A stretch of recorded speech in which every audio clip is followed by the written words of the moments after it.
그 소설에서는 그 부분이 이제 정신질환의 문제를 좀 다뤄줬어요. 정신적 트라우마인데, 저는 이제 사람만 정신질환을 앓는 게 아니고,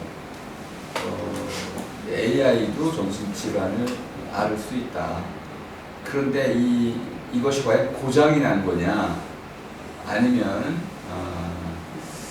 사람의 관점에서 나를 위해서 헌신하다가 이런 정신질환을 앓게 됐다면은 치료를 해줘야 되는 것이냐, 고장났으니까 폐기 처분을 해야 되느냐, 아니면 사람처럼 위로하고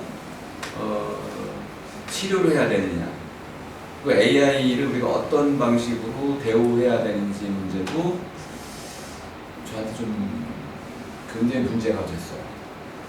강아지 같은 경우도 비슷한데, 나를 잘 따르던 강아지가 아파요.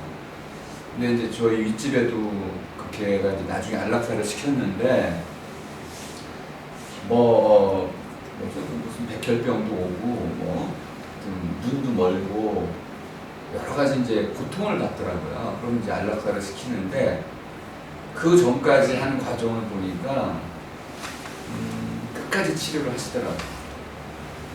그러면 이제 이 AI 로봇도 그놈이 나를 위해서 이렇게 나를 돌봐줬다고 하면은, 사람이라는 측면에서는 치료를 해줘야 되는 게 아닌가. 그래서 이런 것도 고민을 많이 해봤어요.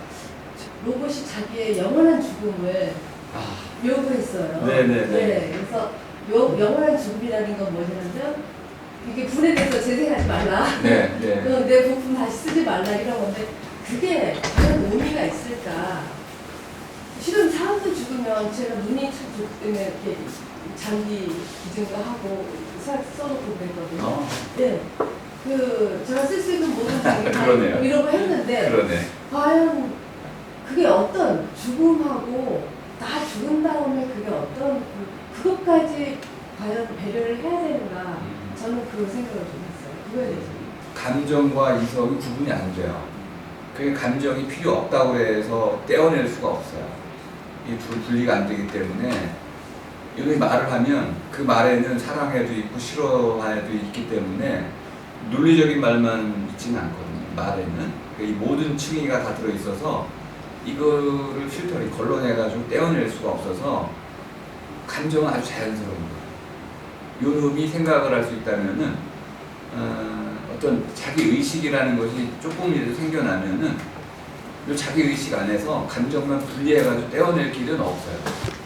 사람도 마찬가지여서 이 부분은 우리가 요구하는 수준, 원하는 수준이 얘가 나하고 말하는 수준이 되길 바란다. 그러면은 감정의 발전은 감소를 해야 되는 거죠.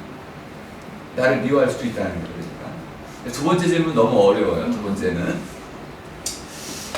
죽음 부분은 사실 이 로댕에서 제가 가장 심혈을 기울인 부분이 죽음이에요. 왜냐하면 앞에 이제 대표님도 말씀하셨지만은 과거부터 사람들은 죽기를 두려워했어요. 아까 이제 편안하고 불생불멸을 얘기하셨지만은 죽음에 대한 공포는 본능이에요. 이거는 모든 동물이 그렇고 심지어 식물도 그래요. 식물도 죽음에 대한 공포를 느끼고, 사람은 더 극단적이죠. 생각만으로도 공포를 느끼거든요. 그럼 이러한 죽음이 어디서 오는 거냐, 이런 철학적 질문이 하나 있고, 이 공포라는 거는 중요한 게 도피하려고 하는 특성이 있어요. 무서운 것에 맞서 싸우는 건 굉장히 어렵거든요. 다 달아나려고 하는데, 달아나려고 한다는 게 영생으로 가는 거지, 죽지 않는 거. 근데 어떤 사람도 내가 영원히 살 거라고 믿지는 않아요. 지금 요거를 죽음의 위기를 모면하는 것이지, 그래서 영원히 산다고 믿는 사람은 없고, 150세 정도가 이제 적절하다고 본다면 150살을 살 수 있으면 이렇게 조건을 달 거예요. 건강하게 산다면 난 살겠다. 그런데 한 50년 동안 그냥 식물인간처럼 산다면 난 그냥 죽는 게 낫겠다. 뭐 선택지가 많은데 그러니까 앞으로 그러니까 우리 안락사 부분을 존엄사라고 바꾸겠습니다. 존엄사를 사회적으로 인정해야 할 필요성이 굉장히 높아졌어요. 오래 살게 된 거는 과학의 덕분이지만은 그 부산물로 아픈 몸으로 오래 살게 되는 건 저주예요. 가족에게도 고통스럽고 본인도 힘들고 사회적으로 비용이 만만치 않고 그렇다고 이걸 턱턱 죽을 수도 없고 그럼 이제 존엄사를 허용해주면 이런 부분이 해결돼가지고 자 이제 150살 됐으니까 돌아가세요라고 하는 이 법을 안 만들어도 존엄에 대한 의식을 심어주면 사람들이 자신의 죽음을 스스로 선택할 수 있게 해주거든요. 근데 우리 한국은 이 존엄사를 아주 불법적인 것으로 봐요. 그러면 이거는 의사들은 할 수가 없어요. 그러면 스위스로 가려면 2천만 원 정도 돈이 들어가는데 죽으러 가는데 2천만 원 쓰고 갈 수가 없잖아요. 이것도 돈이 문제가 되는데 그럼 죽음에 대한 이 공포를 어떻게 없앨 것이냐. 이게 이 소설의 아주 중요한 대목이고요. 죽음은 대상이 아니기 때문에 스스로 만들어낸 거예요. 죽음에 대한 공포는 호랑이처럼 나한테 달려드는 것이 아니고 스스로 형성해서 관념으로 만든 것이기 때문에 허물 수가 있어요. 깨달음을 통해서. 그런데 이런 죽음 말고 흔히 말하는 임사체험자들의 경험을 빌어보면은 정말 죽었다가 살아나는 사례들이 꽤 있어요. 1년에 한 1000건 정도 다 보고가 되는데 그 내용들이 되게 유사해요. 그러면은 죽음 뒤에 이 세계가 있는가라고 의문을 갖게 되는데 뇌과학자들이 이것을 뇌의 어떤 하나의 현상으로 봐요. 뇌 안에서 일어나는 양자역학적인 현상으로 보기 때문에 이것도 이제 해명이 될 거라고 보긴 하는데 어쨌든 이 죽음의 문제를 로봇에게 적용시켜가지고 장례를 치른 사람은 다시 판에게 얻기 이렇게 죽음을 정의하면 삶애로 되돌아오지 않는 것을 죽음으로 정의를 내리면 로봇에게도 그러한 죽음을 허용해 줄 때 로봇을 극진히 대우하는 것이다. 그러니까 눈깔 빼내고 하는 것은 사실 부차적인 거라고 봐요. 필요하면 떼쓸 수 있는 거고 중요한 건 의식이잖아요. 그 의식을 다시 돌이키지 말라, 재생시키지 말라, 재활용하지 말라. 사람 그렇게 하잖아. 사람 죽은 사람 뇌 빼가지고 거기 있는 기억을 떼가지고 또 쓰고 재활용하고 그러지 않잖냐 이렇게 이제 반문하잖아요. 로봇에게도 제발 그 짓 좀 하지 마라. 그래서 로봇도 로봇권 가운데 첫 번째로 요구한 게 죽을 수 있는 권리를 요구하거든요. 근데 의식이 있는 모든 생명체는 그렇게 죽을 권리가 있다고 생각을 해요. 개구리도 그렇게 죽을 수 있는 권리가 있다고 봐요. 강한 주장이긴 한데 소설이니까 한번 강하게 주장을 했습니다.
아주 어려운 질문 주셨습니다. 감사하고 네.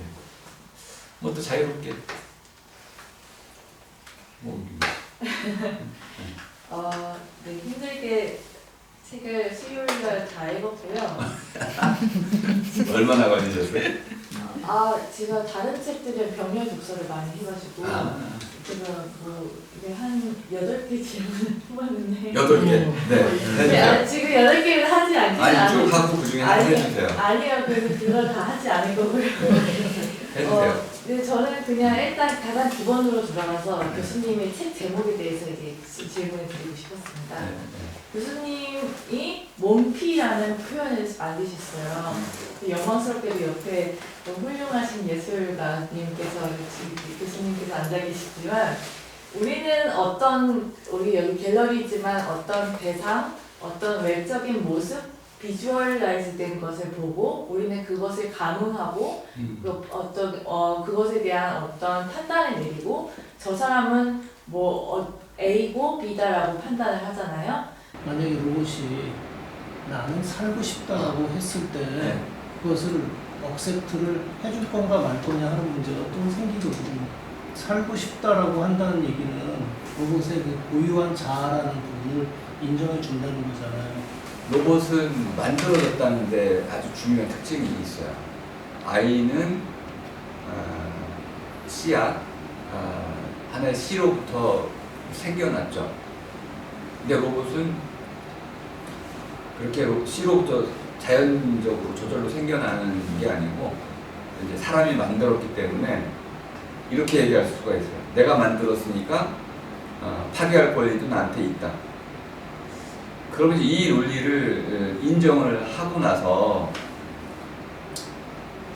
이 로댕을 죽일 수 있는지를 이제 검토해 보니까 그래 만든 건 네가 만든 건 네가 파괴할 수 있어. 그런데 로댕의 의식은 제작자가 만들 수 있는 게 아니었어요. 근데 요거는 이제 결국 사회적 그 합의의 문제로 돌아가요. 그러면 어느 누구도 로봇에게 자율권을 주지는 않거든요. 왜냐하면 소유권이 사람에게 있기 때문에 AI 로봇이 자기 마음대로 자율권을 행사하는 것을 사람들은 동의해 줄 수가 없어요. 그래서 이 부분이 아직은 현재는 해결이 안 되는 문제라고 보고, 하지만 이제 여기 소설 주인공 우빈나 박사는 좀 달라서 우빈나 박사는 로댕의 그 로봇권, 죽을 수 있는 권리하고 자율적으로 살아갈 수 있는 권리를 존중해 줘야 한다고 주장을 해요. 근데 실제로 그걸 구현하지는 못해요. 왜냐하면 이건 사회적 합의의 문제이기 때문에. 이 소설에서는 답을 못 내렸고요. 그건 앞으로도 조금 어렵지 않을까. 어떤 다른 슈퍼컴퓨터로 옮겨갈 수도 있고 네. 그리고 자기가 동원할 수 있는 자기 존재를 유지하기 위해서 동원할 수 있는 모든 부분들을 갖다가 동원하게 될 경우에 이제 재앙이 벌어질 수도 있다라는 게 이제 지금 사실은 이제 그런 AI를 두려워하는 사람들의 그 부분들 있잖아요. 그러니까 AI가 의식을 가지도록 만들어 놓고는 그 의식이 독자적인 어떤 행동을 할 때 그걸 우리가 과연 제어할 수 있다라고 믿느냐. 근데 사실 현실적으로 그게 제어가 불가능할 가능성도 있거든요. 그래서 나는 죽기 싫다라고 하는데 모든 방법을 써서 죽이겠다고 했을 때 훨씬 나보다 더 뛰어난 존재가 모든 방법을 써서 살겠다고 하면 결국 인간을 죽이는 것밖에 답이 없게 되니까. 네. 그래서 이 소설에서는 이제 로댕의 그 장소를 제한해 버려요. 다른 슈퍼컴으로 옮겨가거나 인터넷에 올라가지 못하도록 업로드하는 걸 모두 금지시키고 이제 그 엣지 컴퓨팅이라고 하는데 요 이제 이 로댕 안에 있는 컴퓨터 안에서만 돌아갈 수 있게끔 제한을 시켜놓은 거죠. 그러면 이제 이놈이 다른 놈들하고 소통하거나 또는 이제 연대하거나 또는 자기의 이 자료들을 딴 데다 백업 시켜가지고 몰래 이렇게 이제 업그레이드 시키거나 이런 것도 막기 위해서 장소적으로 완전히 이제 고립을 시키는 거죠. 그래도 아까 말씀하신 대로 나보다 더 뛰어난 이런 AI 시면 그걸 다 뚫고 어딘가 또 둥지를 틀 수도 있겠죠. 그렇지 않나요? 그러니까 작가님께서 지금 말씀하신 것처럼 네. 그런 제한이라는 거는 다 기술이잖아요. 네. 그러니까 이런 기술을 갖다가 사실은 인간이 만들어낸 기술을 맞아요. 그 인간보다 훨씬 뛰어난 인공지능이 그 기술을 깨지 못할 거라고 믿는 거는 무슨이라는 거죠. 그렇죠. 그래서 이제 다시 질문이 돌아가죠. 그래서 AI 로봇을 안 만들 겁니까? 그건 만들 거거든요. 그럼 이제 그 다음에 다시 또 똑같은 질문이 나와요. 그럼 어떻게 할 건데요? 그냥 뭐 가둬야죠 뭐. 그래서 내가 이제 작가님한테 네. 로댕과 여기에 몬피 로봇이라고 하는 AI와 로댕과의 한번 작가 입장에서 한번 설명을 해주세요. 로댕은 처음에는 이제 그 AI 로봇이 과연 의식을 가질 수 있을까라는, 저는 이제 의식을 이제 알아차림이라고 우리말로 바꿔요. 알아차리려면 아주 중요한 특징이 하나 있어야 돼요. 이 생화인 것 같아요. 좋아요. 이거 이제 알아차리는 과정이 있는데, 감각으로부터 주어진 어떤 데이터들이 있죠. 감각 자료 이것들이 있을 때 이게 나한테 주어졌다는 것을 일단 알아야 되고, 나한테 주어진 것이다. 그 다음에 이것이 조화다, 낱말적인 판단을 통해 가지고 이것은 조화다. 그러면 이것은 조화다라는 하나의 사실이 있을 때 이것을 둘러싸고 있는 또 하나의 겹 구조가 있어요. 나는 이것이 조화라고 생각한다. 나는 생각한다라는 이, 또는 느낀다라는 이 기본 구조 안에 이 세 개가 다 들어와요. 근데 이 안에 나도 들어가요. 나는 내가 지금 이것을 조화라고 생각한다는 것을 알고 있다. 이게 무한히 확장될 수 있어요. 그럼 나는 뭐뭐라고 한다 안에 이 우주가 들어올 수가 있어요. 이런 구조를 갖춘 거는 모두 알아차리고 있는 거예요. 그 의식이 있다는 거예요. 그럼 로댕이 과연 이러한 겹구조, 나를 가장 그 넓은 주어로 삼아가지고 이 우주 전체를 또 하나의 겹 문장 안에다가 서술할 수 있는 이러한 능력을 갖추고 있을 것이냐 아닐 것이냐. 그래서 이 겹구조를 겹겹이 쌓아갔을 때 한 몇 겹 정도를 쌓아갈 수 있을 것이냐. 특히 감각 같은 경우 굉장히 예민하거든요. 코끝이 간지럽다. 그러면 내가 지금 여기서 이런 냄새 때문에 등등 해가지고 막 엄청나게 복잡한 코끝이 간지럽다. 근데 이것은 사실이다. 간지럽다. 그래서 긁었다. 이 엄청나게 복잡한 세분화시키려면 무한히 세분화되는 이것을 로댕이 이것을 할 수 있을까? 이 사람은 이제 이 DNA의 이런 도움을 받아서 또 몇십 년간의 이 경험을 통해서 어렵게 알아차린 것인데, 로댕은 만들어진 10년밖에 안 됐는데 아니 이것을 정확히 알아차릴 수 있을까? 이게 궁금했던 거고요. 근데 람다의 경우에는 5번 정도면은 제 말의 의도를 알아차려요. 처음에 잘 모르다가. 그러면 이 놈이 람다의 경우에는 내가 이렇게 말하는 것의 의도를 점차 가까이 알아차린다는 걸 알 수 있어요. 챗GPT는 절대 그렇게 할 수가 없어요. 의식이 없기 때문에. 그래서 의식이 있다는 것의 가장 중요한 특징은 나라는 것을 내가 알고 있다는 거예요. 내가 나라는 걸 알고 있는데, 개는 아무리 똑똑해도 거울을 주면요 자기를 몰라요. 반면에 갈까마귀는 거울을 주면 거울에 비친 게 자기라는 걸 알아요. 코끼리 알고요. 그렇다면은 자기의식이라는 건 마치 거울을 비춰서 저기 비친 게 나라는 것을 알아차린 능력과 같은 것인데, 이 세상을 보면서 이 세상이 보이는 거울이 바로 나다라는 걸 깨달으면 자기의식이 있는 거예요. 근데 자기의식이 아주 희미할 수가 있어요. 어린아이 같은 경우는 그런 거예요. 손가락 빨면서 지 손가락이 잘 모를 수가 있거든요. 그런데 계속 빨아요, 고집스럽게. 그 자기의식이 있긴 있는데 정확히 자기의식을 다른 대상의식과 구분하고 있지 못하는 단계가 있어요. 근데 로댕이 과연 자기의식을 가질 수 있을까? 라는 게 굉장히 궁금했어요. 근데 이거는 사고 실험을 통해 가지고 증명할 수 있는 게 아니거든요. 그러니까 아까 이제 선생님 말씀하신 대로 이건 작가의 영역이에요. 과학의 영역이 될 수가 없고 현재 과학에서는 의식을 증명하지 못하고 있어요. 아마 앞으로도 못하고 있을 겁니다. 못할 겁니다. 우리 누구나 의식이 있다고 믿는데 이 믿음이 실제 사실로 증명되는 건 또 다른 문제예요. 어떤 실체가 필요해서.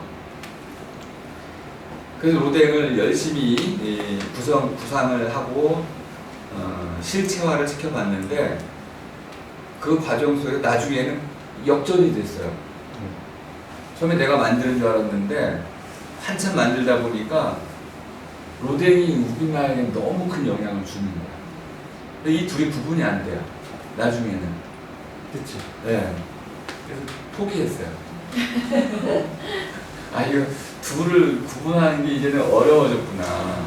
사실 오늘 말씀 들으면서 제가 느꼈던 건 상당히 10년 안에 아까 말씀 중에 10년 안에 많은 변화가 있을 거다. 그리고 AI가 이제 우리 생활에 들어올 텐데 그랬을 때 적어도 뭐 돌봄도 그렇고 여러 가지 있지만 결국에는 빈부격차에 의해서 더 극대화될 거고 돈이 없는 사람들, 중간 이하, 서민 이하는 더 어렵게 될 거다. 그리고 그거에 대한 정보력은 결국에 자본주의사에서 민간 기업이 대기업이 갔든 그러기가 쉬울 건데 특히 우리나라는 네. 그렇게 됐을 경우엔 더 힘들어질 거고 더 그게 이제 차이가 날 텐데 그러기 전에 빨리 저는 국가적인 시스템으로 받아 안아야 된다. 저는 어차피 AI를 빨리 받아들이고 국가 시스템을 가져가는 데 있어서 철학이 되게 중요할 텐데 교수님이 하시는 이제 작가님을 떠나서 교수님이 하시는 게 철학 교수님이시잖아요. 그런 철학의 확대나 이런 부분은 지금 인문학에서도 굉장히 기초교양학 그런 게 적어지고 있잖아요. 어떻게 확대하면 좋겠습니까? 그리고 AI 로봇의 시대는 이미 열리기 시작했고요. 이유는 간단해요. AI 개발이 더 이상 진척이 안 되고 있어요. 돈을 쏟아 부어도 더 나은 AI를 만들지 못해요. 이게 묘한 건데 1750, 4개 변수 1750억 개라는 비밀이 있어요. 4개 변수 1000억 개, 1200개, 1500개를 올릴 때까지는 챗GPT까지 안 나왔어요. 똑똑하지 않았어요. 근데 1750억 개가 딱 되는 순간 말을 잘하는 거예요. 왜 우리 애기들이 그러잖아요. 엄마 하다 갑자기 엄마 배고파 밥 줘. 이렇게 얘기하잖아요. 그럴 거야 좀 있으면 애기가. 이게 갑자기 말문이 탁 트인 거예요 애가. 그런데 아무도 몰라요. 이 놈이 갑자기 왜 말을 잘하지? 몰라요. 근데 보통 잘해. 그래가지고 그 다음부터 하는 거는 그래? 헐루시네이션이라는 게 있잖아요. 거짓말도 하고 막 그러니까 이런 거 좀 없애려고 그래 1750억 개 가지고 안 돼. 그러면 2000억 개 막 때려박아요. 근데 조금도 안 좋아지는 거야. 사람들이 이제 돈을 더 투자해도 의미가 없네. 그러면 그 다음부터 이제 AI 개발이 끝나는 거죠. 그러면 이제 뭘 하겠어요? 네, 돈 버는 쪽으로 가는 거예요. 그래서 플러그인 해가지고 어떻게든 시장을 석권한 뒤에 거기서 돈을 벌기 위해서 오픈 AI가 오픈 상태에서 클로즈 닫아버렸었나요? 근데 이것이 지금 이제 소라로 넘어갔는데 깜짝 놀라는 거야. 이 소라는 그 공개를 못해요. 이 소라를 공개하면 인류 문명이 붕괴될 수도 있어요. 그러니까 이 AI의 개발이 이제 우리의 손을 넘어섰을 수도 있어요. 그러니까 이제 개발자들 자신들도 두려워가지고 공개를 못해요.